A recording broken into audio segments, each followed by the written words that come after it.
بسم الله الرحمن الرحيم. الحمد لله نحمده ونستعينه ونستغفره ونعوذ بالله من شرور أنفسنا ومن سيئات أعمالنا، من يهده الله فلا مضل له ومن يضلل فلا هادي له، وأشهد أن لا إله إلا الله وحده لا شريك له، وأشهد أن نبينا محمدًا عبده ورسوله، عبده المصطفى ونبيه المجتبى، فالعبد لا يعبد كما الرسول لا يكذب، فاللهم صل وسلم عليه وعلى آله وأصحابه ومن سلف من إخوانه من المرسلين وسار على نهجهم واقتفى أثرهم وأحبهم وذب عنهم إلى يوم الدين وسلم تسليما كثيرا.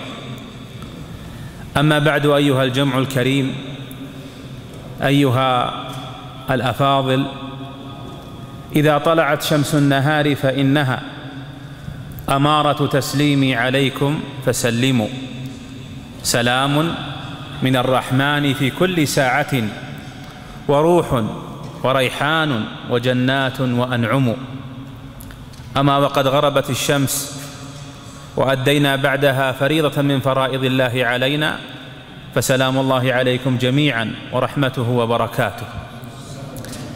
وبادئ ذي بدء أبشركم ببشارة النبي صلى الله عليه وسلم لكم ولأمثالكم، كما ثبت عنه ذلك في الصحيحين من حديث أبي هريرة رضي الله عنه وغيره، أنه صلى الله عليه وسلم قال: ما اجتمع قوم في بيت من بيوت الله يتلون كلام الله ويتذاكرونه بينهم، وفي رواية ويتدارسونه بينهم، إلا نزلت عليهم السكينة وغشيتهم الرحمة وحفتهم الملائكة وذكرهم الله جل وعلا في من عنده.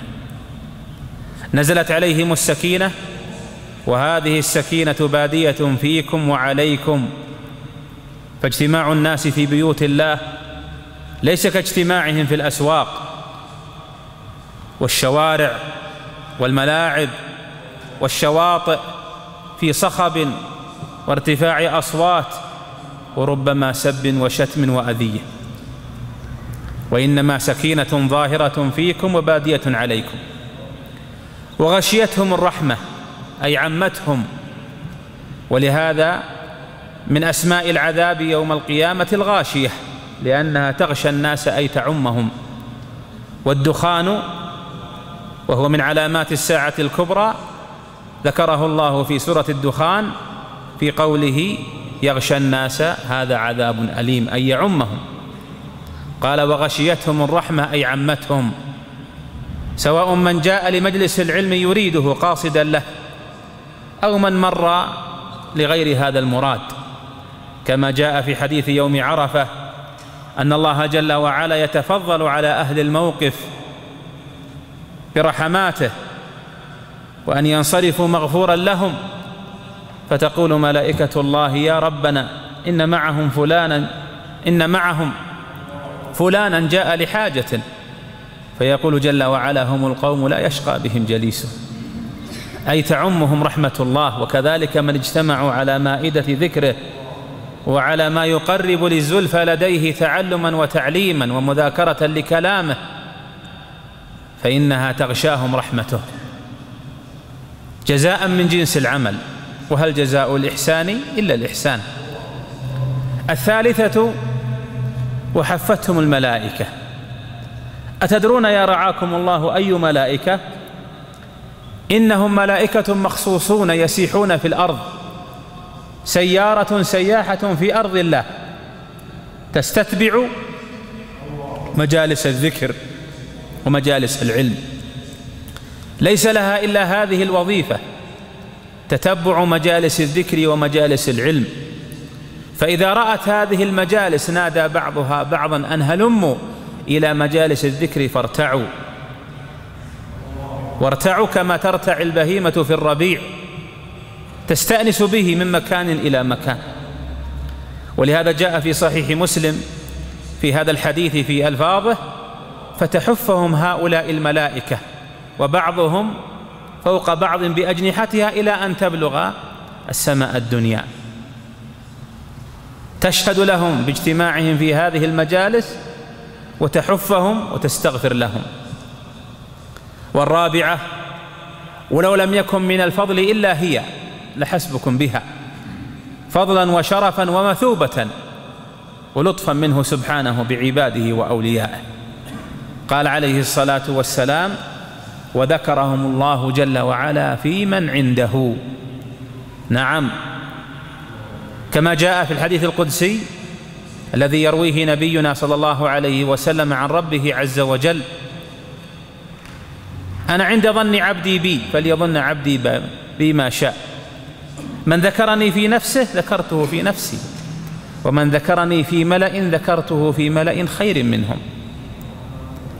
لو يقال لك يا أيها الموفق إذا ذكرت الأمير أو الملك أو الرئيس أو المسؤول أو شيخ القبيلة سيذكرك بين جلسائه ويمدحك، تذكره في الليل والنهار لتحصل مدحا زائلا يزول مع الأيام. فهذا ملك الملوك سبحانه وتعالى، إذا ذكرته في نفسك تعظيما وتوحيدا ورجاء ومحبة وخوفا ذكرك الله جل وعلا في نفسه. وإذا ذكرته في ملأ، أي ملأ، مؤمنين غير مؤمنين، صلحاء فسقاء، ومن ذكرني في ملأ، أي ملأ، ذكرته في ملأ خير منهم وهم الملائكة المقربون في العالم العلوي، يمدحك ويثني عليك. من هو؟ ملك الملوك جل وعلا، ملك الناس، إله الناس، يذكرك ويثني عليك. فنسأل الله ألا يحرمنا هذه الأربع بمنه وكرمه ولا واحدة منها، إنه سبحانه جواد كريم. وهذا يا أيها الفضلاء ويا أيتها الأخوات الفاضلات معاشر المؤمنين والمؤمنات، فيه استتباع مجالس العلم والذكر والحرص عليها في زمن أشغل الناس عن هذه المجالس وأشغلوا عن محاضن أهل العلم بأنواع الصوارف التي لها أول وربما ليس لها آخر من كثرتها وتنوعها وتعدد صوارفها. فمن جاهد نفسه ليحضر هذه المجالس وينتفع بها فلن يعدم أجر سعيه إلى هذه المجالس وحفة الملائكة له ونزول السكينة عليه وغشيان رحمة الله له، وأن يذكره الله جل وعلا في ملائه الأعلى.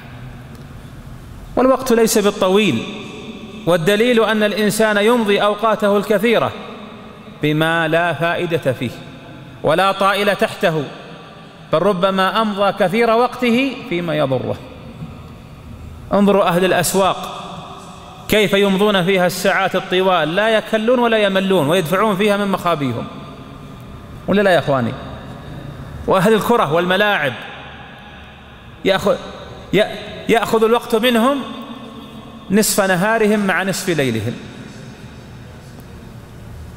وهم في ذلك مأزورون أو مغموضون مثارة فيها أحقادهم وضغائنهم.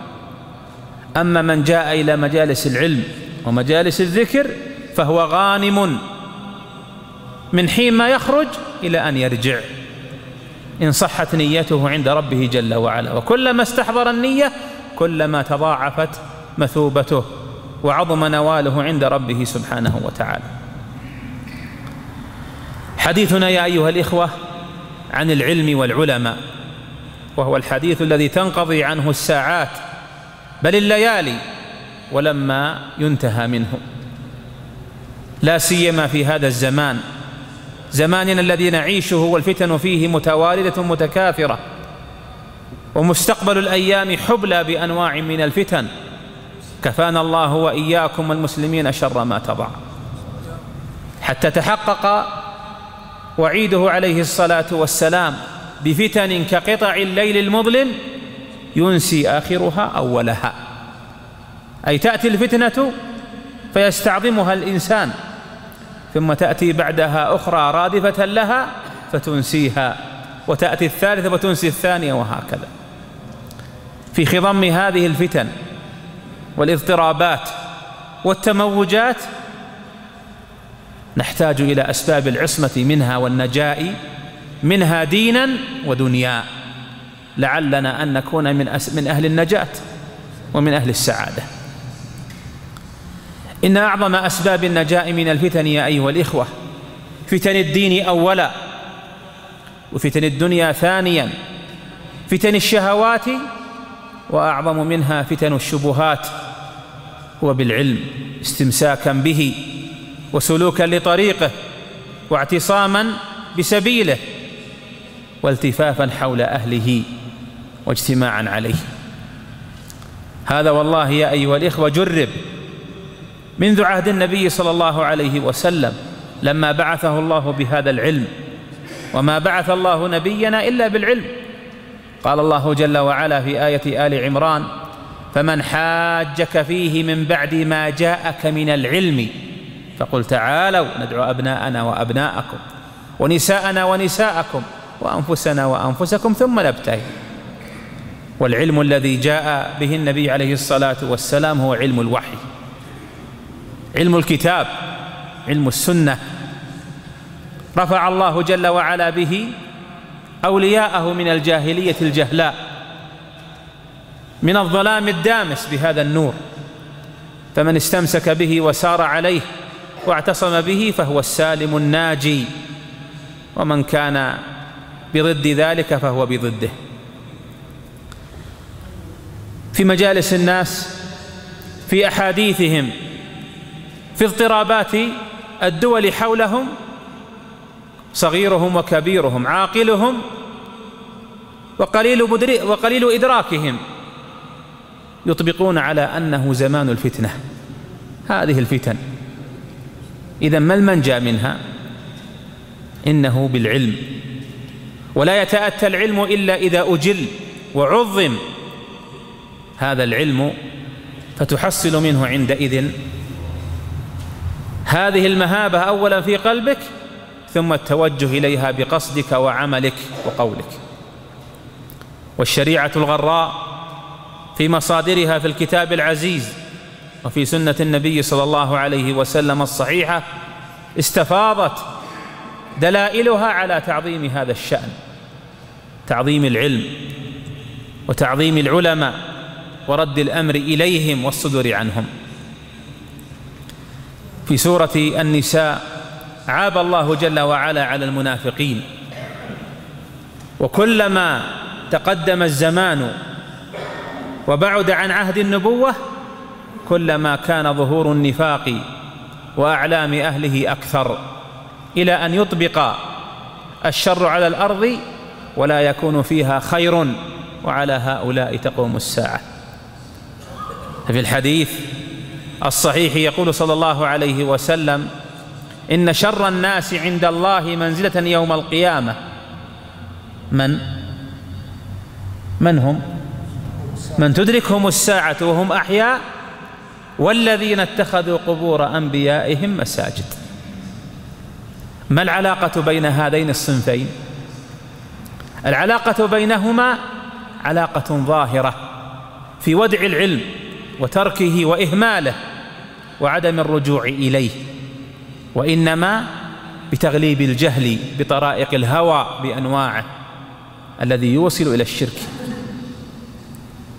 الذي تدركهم الساعة وهم أحياء لا يعرفون الله، لا تقوم الساعة في الأرض من يقول الله الله. والذين اتخذوا قبور أنبيائهم مساجد شأنهم الشرك بهذه الوسيلة التي هي من وسائل الشرك العظيمة، فالقاسم بينهما الشرك والكفر بالله عز وجل.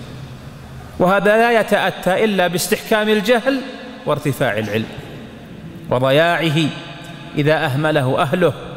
وأعظم العلم ارتفاعا كلام الله القرآن. ولهذا في حديث ابن مسعود رضي الله عنه قال النبي صلى الله عليه وسلم: يسرى على القرآن في ليلة. السر ما هو؟ الذهاب ليلا عشية يسرى على القرآن في ليلة، فيصبح الناس فيفتحوا مصاحفهم وإذا هي بيضاء. ارتفع القرآن إلى صاحبه، ارتفع الكلام إلى المتكلم به. متى؟ إذا عزف الناس عنه، وهذا أوان ظهوره قد بدأ. سل نفسك، متى عهدك بالقرآن تلاوة وحفظا ومراجعة وتدبرا واستلهاما للعلم منه؟ من الناس لا سيما في أجهزة التواصل الاجتماعي المعاصرة من يقضي فيها في اليوم الساعات الطوال ويستكثر نصف ساعة مع كلام الله، وإذا عوتب ونوصح قال ما عندنا وقت. طيب التويتر عندك له وقت؟ الواتس، وفي ليلة واحدة تأتيك من الرسائل المئات. يقول الشايب لا بل آلاف. عندك وقت لها؟ لكن لما كانت همتك متجهة إليها استتبعتها. ومن اهتم بشيء أكثر من ذكره وعني به.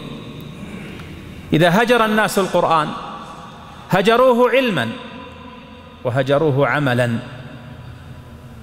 وانظر إلى هجران عباد الله لكلام الله عملا، بل انظر إلى خصيصة تميزت بها بلادنا عن غيرها من الدول الإسلامية. ما هي يا ترى؟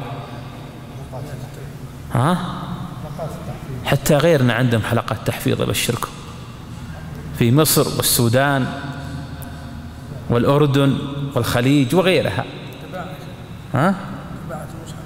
طباعة المصحف، مطابعة في بيروت يطبعها النصارى ولا لا؟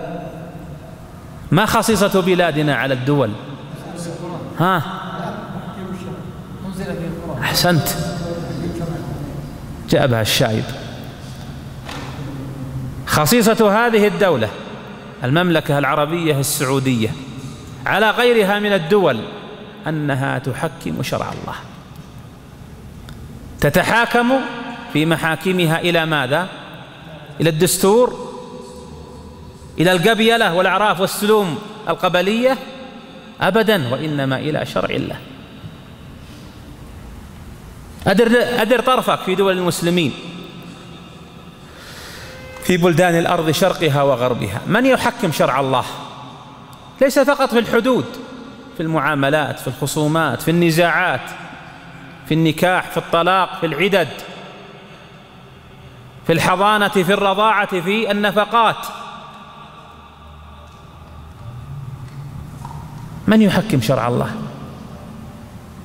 عامة المسلمين للأسف لهجوا إلى قوانين وضعية مستوردة، استوردوها من شرق أو من غرب أو أحدثوها من عند أنفسهم. إلا هذه الحوزة، هذه البلاد، فالتحاكم إلى شرع الله. وخادم الحرمين منفذ لما يقتضيه شرع الله جل وعلا مما يصدره أصحاب الفضيلة القضاة الشرعيون في المحاكم الشرعية. أليس كذلك؟ دولة واحدة من بين 53 دولة هي دول المسلمين. إذن سيترك الناس كلام الله الذي هو العلم ويهجروه، هجروه تحاكما، وهو الغالب الأعم من المسلمين للأسف الشديد، ويهجرونه تعلما. أصبح من فئام المسلمين من يهتم بالقرآن لفظا وأداء، يحفظ ألفاظه، يعتني بمخارجه، بمدوده، بأحكام نينه وميمه الساكنتين، بأحكام غننه، بالاستعلاء، بالاسترقاق، بمخارج حروفه، لكنه يجهل دلائل كلام الله. وما أكثر هؤلاء للأسف. نعم، هذه وسائل لإقامة القرآن، وهي وسائل مطلوبة، لكنها لا تعنينا عن التحاكم إليه وتدبره وتفهم معانيه والعمل به. وقد انتبه لهذا الصحابة في فقهائهم رضي الله عنهم. ابن مسعود رضي الله عنه، وهو من هو في علمه وفقهه، والذي زكاه النبي صلى الله عليه وسلم: من أحب أن يقرأ القرآن غضا كما أنزل فليقرأه بقراءة ابن أم عبد. يقول: كيف أنتم إذا كثر قراءكم؟ أتدرون من قراؤنا؟ حفاظ القرآن المجودون له المؤدون له أداء جيدا. كيف أنتم إذا كثر قراءكم وقل فقهاؤكم؟ قل أهل الفقه لأنهم عنوا بجانب الأداء بالقرآن ولم يعنوا بجانب التفقه والتعلم والتدبر له، ثم العمل بهذا الفقه والتدبر منه. وفي رواية قال: كيف أنتم إذا كثر خطباؤكم وقل علماؤكم؟ وصدق رحمه الله. وهذا يؤكد على الجانب الذي فيه العصمة من الفتن. بماذا؟ بأن عاصم الناس ومجتمعاتهم ومؤمنيهم من الفتن هم العلماء الصادقون، العلماء الحقيقيون الذين عنوا بالقرآن وعنوا بالسنة، فاستلهموا منهما مصادر العلم ونفعوا عباد الله بذلك، عملوا بعلمهم وعلموا غيرهم لهذا العلم. إذا ذهب العلماء لا بد للناس ساسة، ولا بد للناس من رؤوس ومن مفتين ومن موجهين وحاكمين. إن لم يكونوا علماء فالنتيجة عندئذ كما ترونه: حماسة غير منضبطة مندفعة، ترى في ذبح الرجل حتى يفصل رأسه من رقبته كما تفصل البهيمة في ذبحها، يرون أن هذا من شرع الله. في أفعال غلاة الخوارج، ليسوا الخوارج فقط بل غلاتهم، ويظنونه دينا، ويسوغ بعضهم لبعض ذلك. وهذا يزداد يا أيها الإخوة شيئا فشيئا، وسببه العزوف عن العلماء وترك العلم وأهله. ولهذا أشراط الساعة يا أيها الإخوة جاءت على 3 أضرب. الضرب الأول: وقعت وانقضت. مثل ماذا؟ أنت يا أخانا، هذه ما وقعت وانقضت. اصبروا، خلنا بنشوف اللي انعسوا. نعم، يقول الحجاج: إني أرى رؤوسا قد أينعت. أنا أقول: إني أرى رؤوسا قد أينعت رقادا وإني لموقظها. علامة وقعت وانقضت: بعثته عليه الصلاة والسلام، وموته، وفتح بيت المقدس، وانشقاق القمر، اقتربت الساعة وانشق القمر.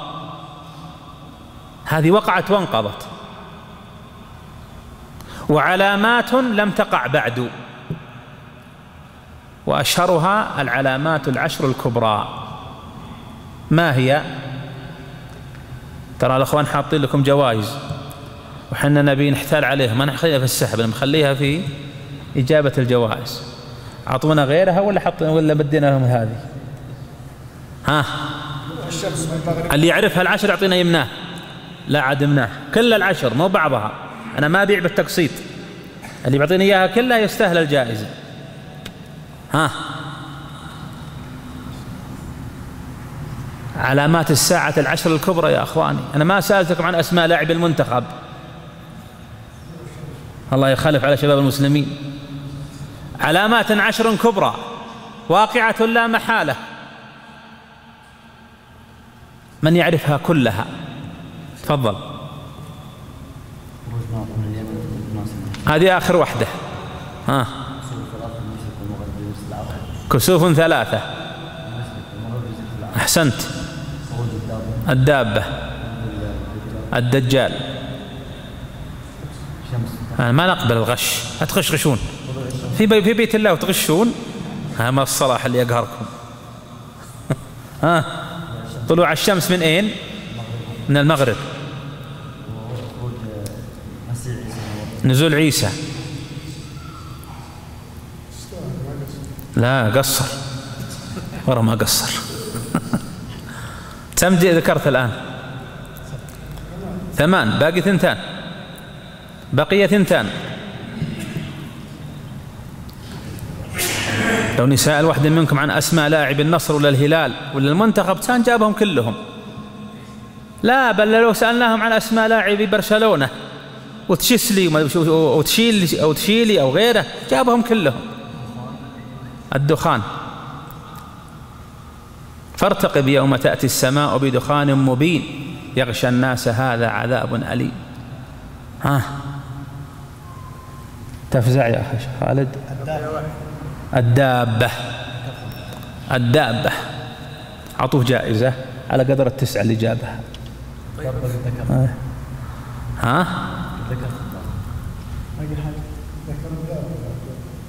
ياجوج وماجوج.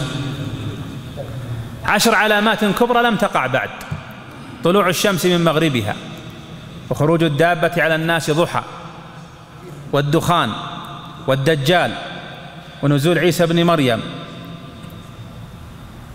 و3 خسوف: خسف في المشرق، وخسف في المغرب، وخسف في جزيرة العرب، وآخر ذلك نار تخرج من قعر عدن تطرد الناس إلى محشرهم. هذه علامة 10 كبرى لم تقع بعد. هذا الضرب الثاني. الضرب الثالث: علامات وقعت وما زالت تتجدد في وقوعها، وهي كثيرة، منها المال في إفاضته، يزداد المال. الريال الآن ليس له قيمة شرائية عند الناس. اسألوا شيبانكم كيف كان الريال يكفيهم شهرا كاملا في بيت في 50 نفس، أليس كذلك؟ إذن إفاضة المال، تطاول الأعراب بالبنيان، تطاولهم إما بارتفاعها أو بتفخيمها وتزيينها، هذه وقعت وما زالت تتجدد. فشو الجهل، ارتفاع العلم، ما زالت تقع وتتجدد. كثرة الأسواق، قلة المساجد، اقتراب البعيد، نطق الحديد، علامات وقعت وتتجدد. فتن لا تدع بيتا مثل العرب إلا دخلت، وهي والله أعلم فتن التصاوير، تتجدد تتنوع. ولهذا يا أيها الإخوة أعطونا جوائز بعد نبي. تفضل يا تفضل. علامات التي عليكم السلام حياك الله، تفضل هذه جائزتك. العلامات التي وقعت وتتجدد كثيرة. جاء في الصحيحين قوله صلى الله عليه وسلم: لا تقوم الساعة حتى يفشو الزنا. كيف يفشو؟ بانتشار أسبابه ودواعيه: صور، قنوات، مقاطع، خلوة، تبرج، سفور، انعدام الغيرة وذهابها من قلوب الرجال. تمشي المرأة على كيفها، لا تتقي ربها ولا تخاف من وليها. هذا من أسباب فشو الزنا. الخلوة بين الرجل والمرأة، هذا أجنبي عنها وهي أجنبية عنه. ما خلا رجل بامرأة، يقول الصادق المصدوق صلى الله عليه وسلم، إلا وكان الشيطان ثالثهما. وإذا قيل الناس لا الخلوة، قال كل الناس كذا. هذا العذر، عذر أقبح من فعل. كل الناس كذا، يبرر للمنكر بذيوعه وانتشاره. وهذا واقع يا أخواني، وليس هذا خاص بها الأمر، بهذا وبغيره. وحتى يفشو القلم. القلم ما هو؟ الكتابة. لا يكاد يوجد من هو أمي لا يقرأ ولا يكتب، ومع ذلك يقل العلم ويكثر الجهل. يرتفع العلم ويعم الجهل مع فشو القلم. الدول الآن تسعى إلى محو الأمية. ما الأمية التي يمحونها؟ أمية القراءة والكتابة. لكن الأمية الدينية، الأمية في العلم، في العقل، في النظر في مقاصد الأمور ومآلاتها، يزداد في الناس جهلا ولو كان معهم أعلى المؤهلات. تجد في البلد الواحد فيه أصحاب المؤهلات العالية ليس لهم دور في توجيه الناس وإرشادهم وتعليمهم وتفقيههم، بينما كان في زمن ليس بالبعيد ما عنده مؤهل إلا حلقة الشيخ في المسجد، وأنعم بها والله من مؤهل يقضي بين الناس في خصوماتهم، يفتي مستفتيهم، يعلم جاهلهم، يقوم بتوجيههم في المسجد. تجد المدينة ما هو بالقرية واحد عالم واحد كافها كلها. تجد الآن من أصحاب المؤهلات العالية العشرات بل المئات وليس لهم دور في تعليم الناس، وهذا من فشو القلم كما قاله عليه الصلاة والسلام. جاء في الصحيح، وهذا مما نحن بصدده يا أيها الإخوة، وقبل ذلك أنا أتيت إلى آية سورة النساء في شأن المنافقين واستطردنا هذا الاستطراد. قال الله جل وعلا: وإذا جاءهم أمر من الأمن أو الخوف أذاعوا به طاروا به كل مطار تحليلا واستنتاجا ومتابعة. وانظروه الآن في نشرات الأخبار وفي المقاطع وفي التغريدات وفي رسائل الواتس وفي الفيسبوك وفي غيرها، أذاعوا به طاروا به. وإذا جاءهم أمر من الأمن أو الخوف أذاعوا به ولو ردوه إلى الرسول وإلى أولي الأمر منهم لعلمه الذين يستنبطونه منهم ولولا فضل الله عليكم ورحمته لاتبعتم الشيطان إلا قليلا فقاتل في سبيل الله لا تكلف إلا نفسك. الآية. تأمل في هذه الآية وقسها في هذا الواقع واجعلها نبراسا لك في اتقاء الفتن والعصمة منها وفي عدم الخوض فيها واستبصارها، لأن هذا كله لا يتأتى إلا إذا علمت أنها فتنة واستبصرتها وخفت على دينك وعلى أمنك وعلى ولدك وعلى بلدك وعلى جماعتك وعلى المسلمين. ولو ردوه إلى الرسول، الرد إلى الرسول رد إليه في حياته، وهذا ما فعله الصحابة رضي الله عنهم. إذا لهم بهم الأمر رجعوا إليه صلى الله عليه وسلم يسألونه يستشيرونه يستفتونه يرجعون الأمر إليه. طيب بعد موته رد إلى سنته، ولا يتأتى ولا يمكن الرد إلى سنته إذا كنا نجهلها، أي لا نعلمها ولا نعرفها ولا نفقهها ولم نكن قد تعلمناها. ولو ردوه إلى الرسول وإلى أولي الأمر منهم. من أولي الأمر؟ من أولو الأمر؟ فقط العلماء، العلماء والأمراء. ففي أمر الدين ترد الأمر إلى العلماء. أنت إذا وجعك بطنك وش تسوي؟ تروح للصناعية يسوي لك خراطة، ولا يسوي لك سمكرة. لو سواها إنسان وش قال فيه؟ قال هذا مجنون، ودوا له الطائف برد له في شهر في مستشفى الأمراض العقلية. أنت إذا خربت سيارتك وش تسوي فيها؟ توديها للمستشفى التخصصي؟ يعيبك الناس كلهم. إذا صار عندك خرب في كهرباء البيت أو في السباكة وش تسوي؟ تروح للمحكمة تجيب القاضي يصلحها لك؟ يعيبك الناس وتعيب نفسك إن كنت صاحيا عاقلا. ولو ردوه إلى الرسول وإلى أولي الأمر منهم. في أمر الدين أولي الأمر هم العلماء، وفي أمر السياسة والدنيا أولي الأمر هم الأمراء، كما أنه في أمر الهندسة في البناء الأمر للمهندسين، وفي الطب الأمر للأطباء، وفي الفلاحة الأمر للمزارعين، وفي الصيانة الأمر لأهلها. وهو الذي يسمى الآن باحترام إيش؟ التخصص، لكن للأسف تخصص الشريعة دخل فيه كل من هب ودب. الزبال يفتي، الجاهل يفتي، البيطري يفتي، بل يحكمون في دماء الناس في منظمات الخوارج وجماعاتهم وأحزابهم. وهذا مما أخبر به عليه الصلاة والسلام من استحكام الجهل، لأن الشيء إنما يأتي بالتدريج شيئا فشيئا، لن يأتيكم فجأة، وإنما يأتي شيئا فشيئا. قال الله جل وعلا: يا أيها الذين آمنوا أطيعوا الله وأطيعوا الرسول وأطيعوا أولي الأمر منكم. صح؟ خطأ. يا أيها الذين آمنوا أطيعوا الله وأطيعوا الرسول وأولي الأمر منكم، ولم يقل وأطيعوا، لأن طاعة الله مطلقة وهي عنوان توحيده. ومركم في التوحيد في كتاب التوحيد في المتوسطة: باب من الشرك من أطاع العلماء والأمراء في تحليل ما حرم الله أو تحريم ما أحل الله.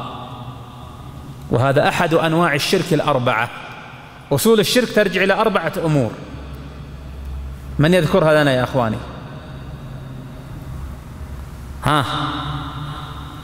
أصول الشرك 4 أصول. هذه مرت عليكم في الابتدائية ومرت عليكم في المتوسطة. وآفة العلم النسيان.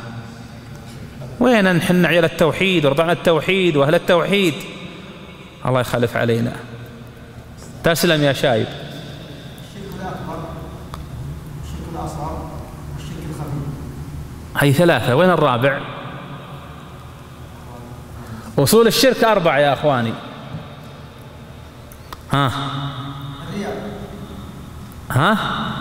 الرياء كثيره أكبر وقليله أصغر. أصول الشرك 4. لا يتأتى أن تعرف التوحيد حتى تعرف ما يضاده وهو الشرك. في النيات وفي المعتقدات وفي الأقوال وفي الأفعال. ما الفرق بين النيات والمعتقدات؟ أصول الشرك 4. شرك الدعوة وهو أشهرها. أكثر أنواع الشرك شرك الدعوة. يا سيدي فلان مدد، أغثني، أدركني. دعاء الجن، دعاء الملائكة، دعاء الغائبين، دعاء السادات والأولياء. شرك الطاعة وهو الذي سبب التحاكم لغير شرع الله، الذي هو أجلى صوره، شرك الطاعة. ولهذا الشيخ جعل بابا في كتاب التوحيد في أواخره: باب من الشرك من أطاع العلماء والأمراء في تحليل ما حرم الله أو تحريم ما أحل الله. شرك الإرادة، القصد، يعمل عمل يريد به غير ثواب الله، إما رياء أو سمعة أو خوفا من غائب أو جني أو من سيد أن يضره في سره. شرك المحبة. هذه هي أصول الشرك 4. يا أيها الذين آمنوا أطيعوا الله وأطيعوا الرسول وأولي الأمر منكم. وطاعة الرسول طاعة مطلقة، أي في دين الله عز وجل مطلقة، لأنها من طاعة من؟ من طاعة الله. وهذا مقتضى الشهادة له بأنه رسول الله. كلكم تشهدون أن محمد رسول الله. ما معناها؟ هذه 2 مرت عليكم في 3 الأصول، ما هي بغريبة ولا هي بجديدة. الشيخ محمد بن عبد الوهاب في 3 الأصول جمع أحسن ما قاله العلماء في معنى الشهادة بأن محمد رسول الله بأسهل عبارة، ولم أجد أحدا جمع مثل جمعه. نعم، قال: ومعنى الشهادة بأن محمد رسول الله تصديقه فيما أخبر وطاعته فيما أمر واجتناب ما نهى عنه وزجر، وأن لا يعبد الله إلا بما شرع، صلوات الله وسلامه. والله تستاهل العميد. تفضل، أعطونا جوائز. نبي الأخوان. لا نعطي هذه، أبعطيه هذه أنا لأنه ما شاء الله مرتين يجاوب. تفضل. يمكن يبغوا يسحبوا عليه. ما عليك منهم، أنا الدبر عندي. مدونا بجوائز من اللي عندكم. ولا ترى بنستنفذ هذه. هي ذكرها شيخ الإسلام ومرت عليكم يا أخوان وحفظتموها، لكنك تبنجتم. حنا أهل التوحيد، حنا أهل العقيدة الصحيحة، وتبنجتوا بها حتى جاءت عليكم الصوارف والفتن فحللت فيكم التوحيد، انحل شيئا فشيئا. واحذروا ذلك، والله إني لكم ناصح أحذر به نفسي أولا وأحذركم ثانيا. أعظم ما نبقى به في الدنيا ونلقى به ربنا هو توحيدنا وعقيدتنا. إن صحت فسلمنا وسعدنا في دنيا وأخرى، وإلا فالهلكة والويل لنا. والفتن ترقق هذه العقيدة وتضعفها، لأن النبي صلى الله عليه وسلم يقول في ذكر الفتن: كقطع الليل المظلم يمسي فيها الرجل مؤمنا ويصبح كافرا.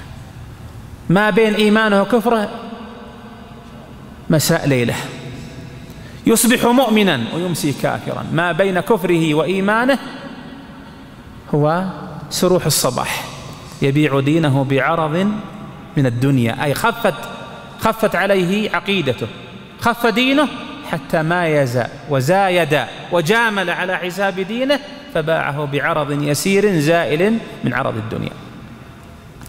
يا أيها الذين آمنوا أطيعوا الله وأطيعوا الرسول وأولي الأمر منكم. أولي الأمر هم العلماء في دين الله والأمراء في أمر الدنيا، نطيعهم طاعة ليس لنا فيها خيرة، ولكن أوجبها الله علينا وفرضها وجعلها دينا نتدين له بها. ولهذا ذكر الله المنافقين: فإن اعطوا منها رضوا وإن لم يعطوا منها إذا هم يسخطون. والطاعة ليست مطلقة للعلماء والأمراء، وإنما بالمعروف بغير معصية الله. فإن عصوا الله جل وعلا فلا سمع ولا طاعة. ودليله حديث عبد الله بن حذافة السهمي رضي الله عنه لما بعثه النبي صلى الله عليه وسلم في سرية وأمرهم أن يسمعوا له ويطيعوا، فأغضبوه وأحمقوه، فأمرهم أن يجمعوا حطبا، فجمعوا حطبا عظيما، قال: أوقدوا فيها النار، فأوقدوا فيها النار. قال: ألم يأمركم نبينا عليه الصلاة والسلام أن تطيعوني؟ هيا ادخلوا في هذه النار. فهم بعضهم بالدخول، فقال عقلاؤهم: إنه ما منعكم من النار إلا اتباع النبي، فكيف تدخلونها؟ استأنوا حتى تعيدوا الأمر إلى النبي عليه الصلاة والسلام. فامتنع هؤلاء لما ردوا الأمر إلى علمائهم وعقلائهم. فلما قدموا على النبي عليه الصلاة والسلام قال: والله لو دخلوها ما خرجوا منها، إنما الطاعة بالمعروف، قاله عليه الصلاة والسلام. يرفع الله الذين آمنوا منكم والذين أوتوا العلم درجات. العالم إذا مرت الفتنة استبان لها وعرفها فاتقاها، وإذا كان موفقا حذر الناس منها. أما من قل علمه ولو كان من أصحاب المؤهلات والشهادات والخبرات، إذا جاءت الفتنة ولم يعرف أنها فتنة ولغ فيها ثم ندم عندئذ. ولهذا من القواعد عند العلماء في الفتن أن الفتنة إذا أقبلت لم يتبينها إلا العلماء، هم الذين يتبينون يعرفون أنها فتنة. أما العوام والجهلاء والدهماء سائرين فيها على عمى عيونهم، على وجوههم. قال: إذا جاءت الفتنة تبينها العلماء، فإذا أدبرت عرف أنها فتنة العالم وغير العالم. لكن وش ينفع عندئذ؟ ولا تحين مناص. لا ينفع ذلك أن تتبين الفتنة بعد ما تنتهي.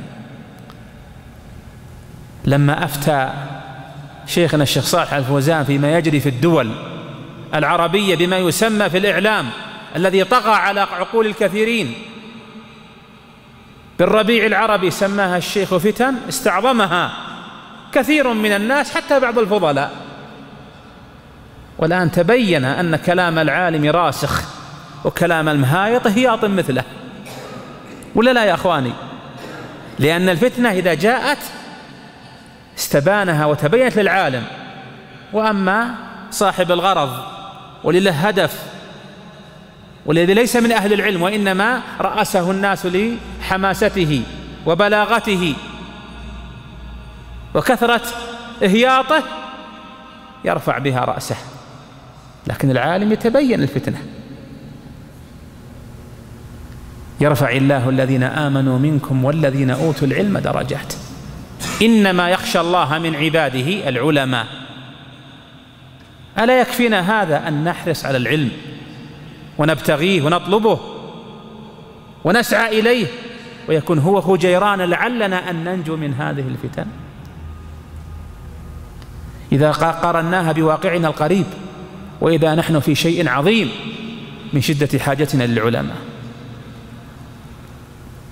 يذكر كثير منكم لما كان الشيخان العالمان الجليلان شيخنا الشيخ عبد العزيز بن باز وشيخنا الشيخ محمد بن عثيمين رحمهم الله، ولم يعرف قدرهما حق المعرفة عند الكثيرين حتى فقدا بما كتبه الله على بني آدم من الموت، والموت حق يجريه الله جل وعلا على خلقه.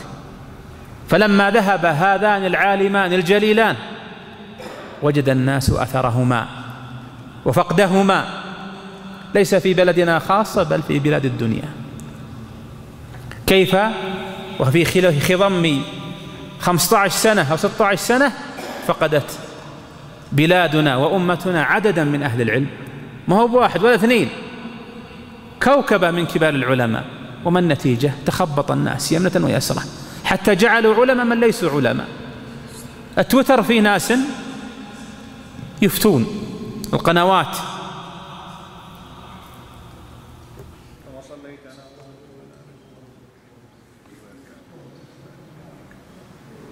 من خصائص هذه البلاد المملكة العربية السعودية أمر يتعلق بهذه العصمة من الفتن وهو حفاوتها بالعلماء، وهذا الخصيصة الثانية. وقد وعدتكم أن أذكر كم خصيصة؟ 6. راتبنا من الرباط 6 ومن يريد زيادة يزد.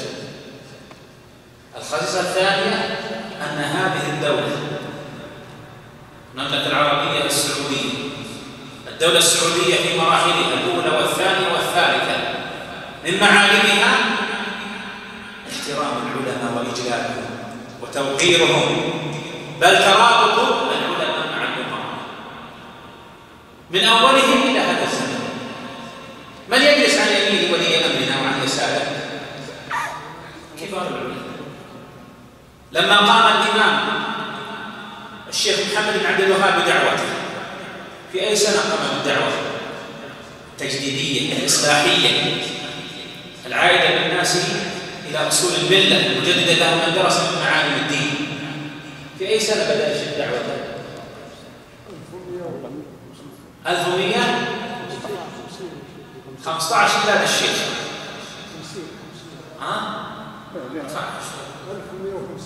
1154.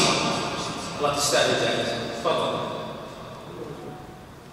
بدأ الشيخ دعوته 1154 واستمر 4 سنوات ليس له لدعوته كبير الأثر، حتى وفق الله وسدد الإمام محمد بن سعود لما أراد الله ببلادنا وبنا خيرا. وفق الله الإمام محمد بن سعود ابن مجرد بن مرخان جد آل سعود، فناصر الشيخ المجدد محمد بن عبد الوهاب. وكانت المناصرة في أي سنة؟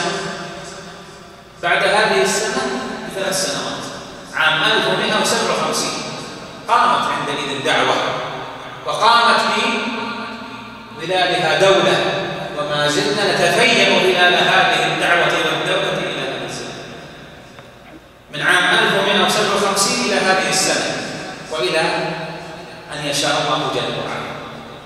بأي شيء؟ بترابط وتعاون وتناصر الإمام الأمير محمد بن سعود بن مجرد مع الشيخ المجدد محمد بن عبد الوهاب، فصار شعار هذا البلد وادثاره الحفاوة بالعلماء وتقديرهم وتقديمهم ورد الأمر إليه. ولم يزل على ذلك خلفهم سائرين على جادة سلفهم. أين الدول التي هذا منهاجها على مئات السنين في تقدير العلماء وإجلالهم؟ إن دولا ليست ببعيدة قتلوا العلماء وسجنوهم وآذوهم، ودولتنا وفقها الله وأعزها بالإسلام والسنة رفعت شأن العلماء وقدمتهم. الخصيصة الثالثة وهي تدور في هذا الأمر أن دستور كل دولة ونظامها مودع في المجامع الدولية، ودستورنا كتاب الله وسنة رسوله صلى الله عليه وسلم. هذا المنصوص عليه في هذه المواد الأساسية نظام الحكم. وفي عهد الملك فيصل بن عبد العزيز لما وضعت مواثيق الدساتير في هيئة الأمم جعل المصحف والقرآن هو ميثاق هذه الدولة وهو دستور، ليس مجرد رعاية إنما علم وعمل. نعم لسنا ملائكة نخبر، عندنا تقصير، لكن الشأن في المنهج العام والشأن في الجادة والطريقة. كم هذه الخصيصة؟ الخصيصة الرابعة الأمر بالمعروف والنهي عن المنكر. كنتم خير أمة أخرجت للناس. إيش؟ تأمرون بالمعروف وتنهون عن المنكر تؤمنون بالله. الذين إن مكناهم في الأرض أقاموا الصلاة وآتوا الزكاة وأمروا بالمعروف ونهوا عن المنكر ولله عاقبة الأمر بالمعروف والنهي عن المنكر شعار هذه الدولة من حين ما أنشئت، بل الآن لما أسست المؤسسات ودولت الدوائر أصبح هذا الجهاز بمثابة وزارة، ليس كذلك؟ بل منسوبوه ربما يفوقون عدد كثير من الوزارات.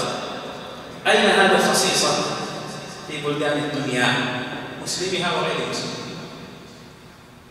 أعيد لكم الذاكرة قبل 12-13 سنة لما قام الطالبان في أفغانستان وأنشأت جهاز حزبة، تنادى الناس خصوصا المندفعون من شبابنا هذا الأمر الإسلامية، هذا اللي أقامت الأمر عن المنكر. طيب وحنا يعني مزمر الحي ما يضرب، لأن هناك من يوجه الرأي العام لشبابنا ويعطفهم على غيرنا وينسيهم خصائصنا التي من الله بها علينا، ليس بجودنا ولا بجهدنا ولا بحالات عيوننا. لما رئيس من الرؤساء في مؤتمر في طهران ترضى عن ابي بكر وعمر قرأت بها الرسائل والتغريدات والوصائل وغيرها. ولي أن نفعل ذلك قبله، لماذا لم نفعل بهذا رأسا ورفعنا تلك رأسا؟ فيه اضطراب، في آيات خفية تريد أن تنسب الفضل لغيرنا أو تريد أن تحقق مآربها التي لا تنطلي على أهل العلم ولا أهل البصيرة والعقل. الأمر معروف والنهي عن المنكر شعيرة، حتى أضحى من أولادنا ومن مجتمعاتنا من يحاول أن ينهكها أو ينقدها أو يسبها أو يلغيها، ودون ذلك بإذن الله خلق القتال. تذكرون كلام النائب بن عبد العزيز في شأن الحسبة والهيئة ودعمها والشد عليها واتهام من يريد أن ينال منها في نفسه وفي دينه بل وفي وطنه. الخصيصة الخامسة ذكرنا 4، ما هي يا صديق أنت؟ أي نعم ذكرنا 4 خصائص. وش هي؟ هذه واحدة.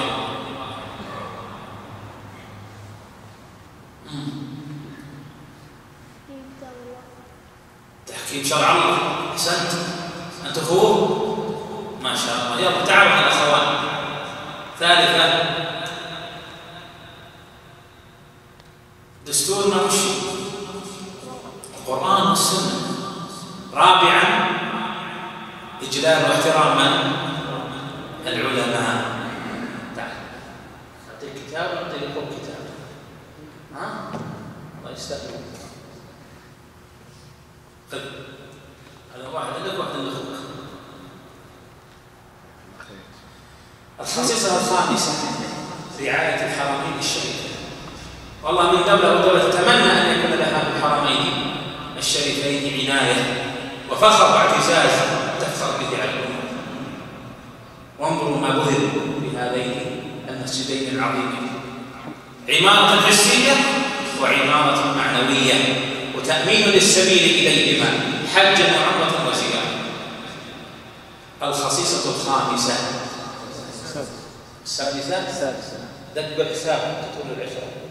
الخصيصة السادسة رعاية قضايا المسلمين، فهي من سياسة هذه الدولة وأولها وأعظمها قضية فلسطين في المسجد الأقصى. أي قضية المسلمين تجد ينتدب لها بلادنا في سياستها الخارجية والداخلية وفي تصريح كبارها وصغارها.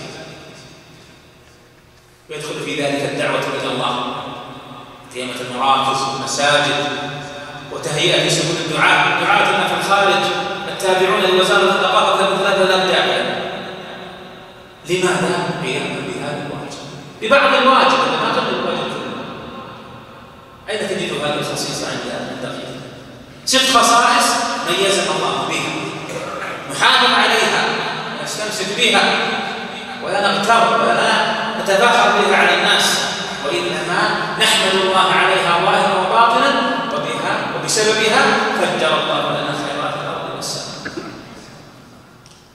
وجعل بنا وبيننا هذا الأمن والأمان وحدة الكلمة. ذهب ملك وجاء ملك، استتبت الأمور في أمن وأمان في سلاسة، وقد راهن المراهنون وحلل المحللون على أنواع الاضطراب. تخيب الله ظنهم ورجاءهم، وما شأننا مع هذا إلا كما قال الله جل وعلا في آية سورة الأحزاب: فرد الله الذين كفروا بغيرهم لم ينالوا خيرا وكفى الله بها القتال وكان الله قويا عزيزا. في ليلة كنا نبايع ملكا فلما أصبحنا بايعنا أخاه وسارت الأمور عزما. ما نحبه وما يتمنى المحبون ويريد الله به الكائدين والمعادين. هذه النعم، هذه الأسس، وهذه الخصائص لا بد أن نحافظ عليها.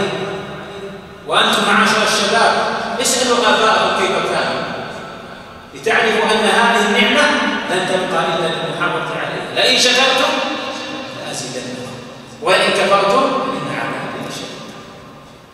وعصمة ذلك كله وجمارته العناية بالعلم وارتباط العلماء واجتماع كلمتهم والحفاوة بهم، لأن تتحقق علينا أن يذهب العلماء فيتخذ الناس الذين رؤوسا أي رؤساء جهالا يرئيسونهم عليهم في أمر دينهم وفي أمر مآلاتهم ومقاصدهم، فيفتونهم بغير علم، يتوجهون إليهم يستفتونهم فيفتونهم بغير علم فيضلون، يضل هؤلاء المفتون ويضلون غيرهم، وعندئذ تحصل البلية العظمى.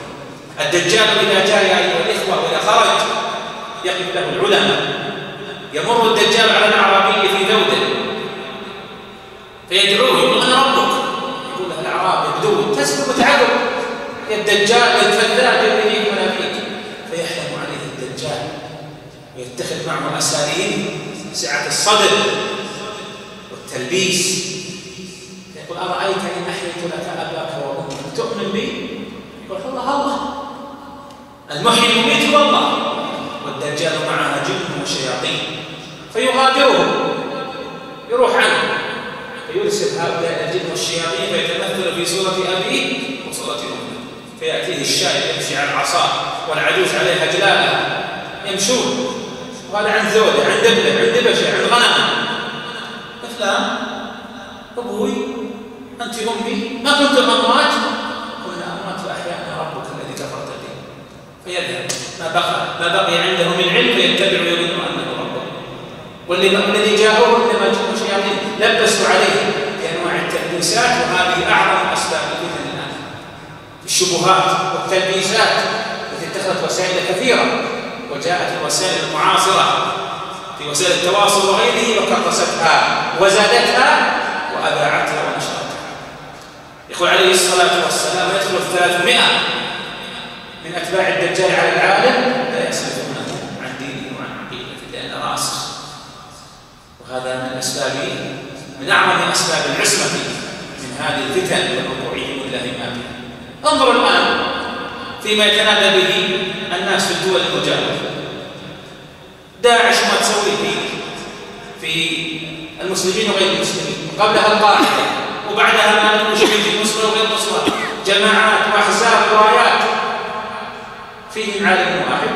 لا والله، نابذوا اهل العلم وجهلوهم وساروا فيهم الظن واتهموهم وكفروهم، وهذه النتيجه كما فعل اسلافهم الخوارج مع صحابه النبي صلى الله عليه وسلم.